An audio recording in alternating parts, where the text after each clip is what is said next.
raha ny resaka fiompiantsika eto anatin'iny vaovao iny resaka ny mahakasika ny fambolena kositsika zao nahitana fahombiazana nitetika asa paprizandiany voalohany izay niarahan'ny ministeran'ny fambolena sy ny JICA ny volana jona volana janoary marimarina kokoa 7 nanomboan'izany ary dia hifarana amin'ity volana jiolay ity nahatratratra any amin'ny 3 alina tanoany ireo tantsa nahazo tombony tao anatin'izany tetika asa izany.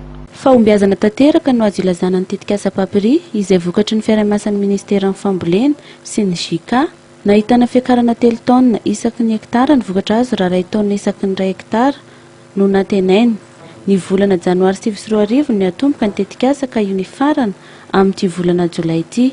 Tahatsapam-boly vary misa 3 alina teo no nahazo fanampiana mivantana sy nahazo tombotsoa tamin'ny fampiarana ny voly varin-drazao. Mahatratra 507,000 kosa ireo teknisiana avy amin'ny fikambanana na ONG na ihany koa ministera nahazo fampiofanana tamin'ity tetika asa ity. Anisan'ny nahazo tombotsoa tamin'ny tetika asa papri ny faritra Vakinakaratra, faritra Bongolava, faritra Loatra Mangoro, faritra Naramanga ary niditra tamin'ny faritra Tsinanana sy ny faritra Nalanjorofy izany.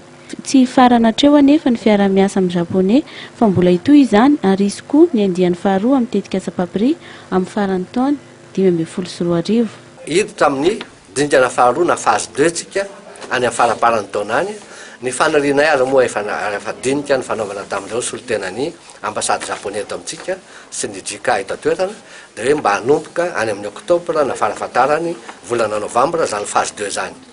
Ary io dingana faharoa io dia mafisika fa tsy hoe anamafisana ny ezaka teo aloha fotsiny fa entina koa mitondra teknika vaovao ary indrindra miampy fanampiana mivantana araky ny voalazako tamin'ny kabary fisaorako andrareo teo dia ny namatsika ny avatsika japonais dia nanome fanampiana mivantana atsika malagasy indray anatsarana anamboarana ny tohadrano sy ny lakan-drano any amin'ny PC 23 zay moa no alalana azy any amin'ny faritra loatra. Ary zany asa zany dia anomboka alohan'ny farany ty taona ity mba ilazako aminareo fa tena zava-dehibe satria ny tanimbary ho amenazena zany hoe ho atsaraina ny fikojakojana azy dia mahatratra 5,000 hektara amin'iny faritra aloatra iny.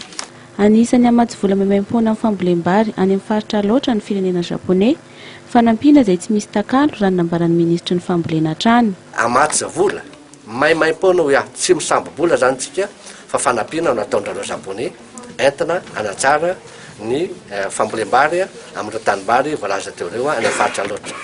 Miompana amin'ny fanatsarana ny masom-boly ny famafazana ny zezika ho fanatsarana ny tsiron-tany mba hitombon'ny vokatra hatrany no tanjon'ny ministeran'ny fambolena indrindra ihany koa amin'ny fampianarana ny tantsaha hahay tantana.